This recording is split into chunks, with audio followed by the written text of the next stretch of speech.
नमस्कार. आज जपानच्या सागा प्रांतातील गव्हर्नर यांनी माझ्या रामटेक या निवासस्थानी त्यांच्या डेलिगेशन समवेत माझी भेट घेतली.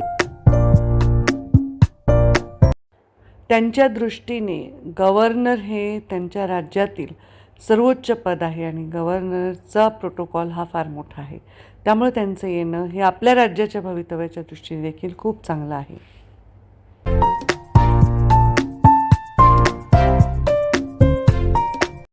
त्यांचं पूर्ण डेलिगेशन जपानवरनं आलं होतं आणि त्यांनी माझ्या पूर्ण विभागाची चर्चा केली.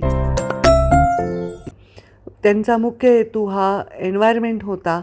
समुद्रामध्ये असणारी सर्व घाण आणि त्यातल्या त्यात प्लास्टिक याच्यावर ते काम करत आहेत आणि एशिया खंडातील सर्व प्लास्टिक समुद्रामध्ये मिसळल्याने समुद्रामध्ये किती अडचणी निर्माण होतात ह्याच्यावर आम्ही चर्चा केली.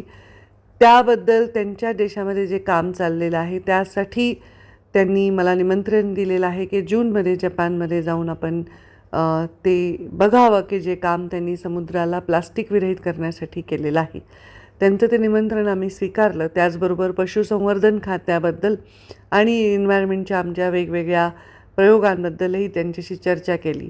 शिक्षण, एन्व्हायरमेंट आणि पशुसंवर्धन यासाठी आमच्याबरोबर MOU करण्याची सुद्धा त्यांनी तयारी दाखवली. माझं घर कसं आहे, हे शासकीय निवासस्थान आहे का याबद्दलची उत्सुकता असताना त्यांनी घर बघायची इच्छा दाखवली आणि म्हणून मी त्यांना मागे समुद्रकिनारा दाखवत होते. त्यांना त्याचं कौतुक वाटलं. राधाकृष्णाला देखील ते भेटले.